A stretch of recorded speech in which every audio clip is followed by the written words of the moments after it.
even though it will not be felt instantaneously, it's going to be felt. We saw Gundogan did look too great in this match, folding. He came on in the second half. What did he do? Bernardo Silva is beginning to look his age, even though he had a good chance that was saved by Nick Pope. Manchester City, for me, I see a top team.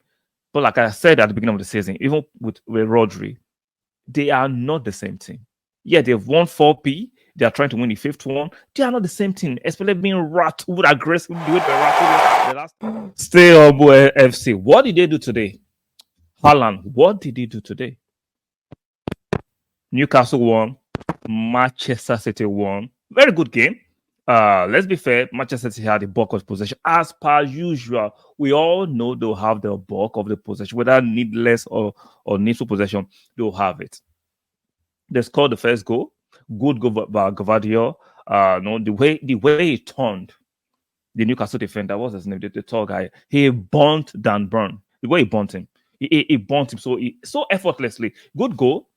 They've made it two, but they couldn't. Newcastle actually dug in, even though they had no conventional striker in their team. Ishak actually is injured, so he was out of the team. So Gordon was playing as the auxiliary striker. In the first half, to be fair, Newcastle huffed and puffed up, but they couldn't provide any clear-cut chances. City had a better chances, they had better possession, they were controlling. I actually fear for Newcastle that it might be a long day for Newcastle, but they stuck in there, they defended well. They were trying to break on the counter in a few occasions, but the final ball sometimes were not just coming off. Then the second half starts. The second half, there was a change in intensity for Newcastle. They were more aggressive, they're more forceful, and they got their equalizer via penalty. What a good true pass ball. And we saw Gordon trying to beat the goalkeeper to tip into the empty net. And Edison fouled him and got a yellow card, and there was a penalty, and he stood up, he picked and he scored it.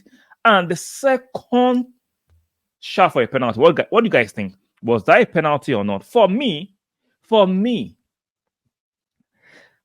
I don't know I think it's a penalty, but I've seen some other part of people who think it's not a penalty, and I have to review it. And I'm looking at it like if the referee gave it, VAR will not actually intervene. And the fact that VAR did intervene, because it looked clear cut to me like a penalty because Kaoka didn't get the ball. I can see him actually inhibiting the movement of John Linton. In my personal opinion, that looks like a penalty, but I understand why some referees not give it. But based on how Man City be getting with certain calls for the last few years, it looks very suspicious. But the match ended 1-1. Good game. Like I said, the absence of Rodri, even though it will not be felt instantaneously, is going to be felt. We saw Gundogan did look too great in this match, folding. He came on in the second half. What did he do? Bernardo Silva is beginning to look his age, even though he had a good chance that was saved by Nick Pope. Manchester City, for me, I see a top team. But like I said at the beginning of the season, even with Rodri, they are not the same team. Yeah, they've won 4P. They are trying to win the fifth one. They are not the same team, especially being rattled aggressively the way they were rattled the last time by Arsenal. They are not the same team. Second draw in a week. And if you notice something about Manchester City in the from the beginning of the season, they are conceding goals. They can't keep clean sheets. They cannot keep clean sheet. The only clean sheet they kept was in Europe in the Champions League against Inter Milan. Aside from that, even in the Carabao Cup midweek, they conceded to Watford. So for it to be able to be a formidable team, I'm not saying you have to keep a clean sheet, but keeping clean sheet helps your cause. So we can't ignore that fact. So the lazy analysis that, overwhelmingly, Manchester City are still the favorite for the title, like I said, it's lazy analysis. I'm not saying they won't be there and thereabout, but I don't think they are still overwhelmingly the favorite for the title. Rod will be a big miss.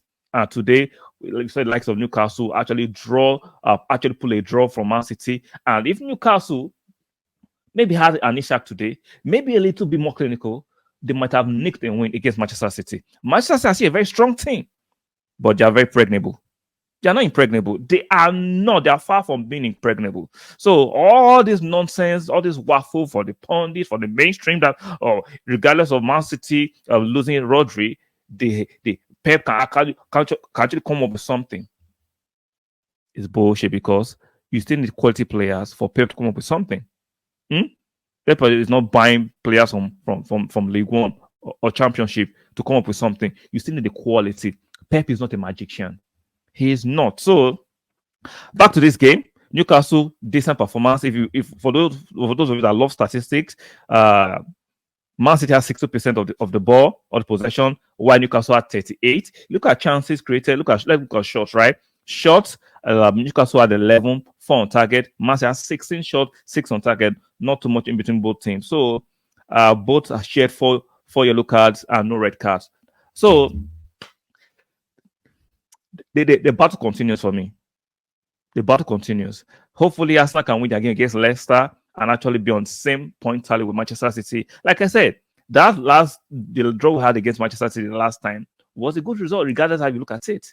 Right? Regardless of how with 10 men for over 50 minutes and still retain a draw. So just keep them close. And Newcastle have done the same job by keeping Manchester City close to us. They didn't allow Manchester to win. They nicked the draw. Hopefully, we can do our own job by beating Leicester in the next few minutes and beat them comprehensively. So, guys, what do you think about this result? Good result for the league. Good result for Arsenal. Good result for Liverpool. What do you think? Let me know in the comment section. Do you still think Manchester City are still as formidable as they are with Rodri? Because for me, Rodri is their best player. So all this chatter that they will find a solution without Rodri, I don't buy it. Because I'm looking at the evidence before me. Gundogan, they have a great game. Foden, they have a great game. Benacer, they have a great game. And this is just game 6, week 6. It's going to be a long season. Please like the video, very important. Like the video. If you're new here, please subscribe if you're new here, and make sure you turn on your notification bell. One more time, like the video, subscribe if you're new here, and make sure you turn on your notification bell. And I'll see you guys on the next one. Bye for now.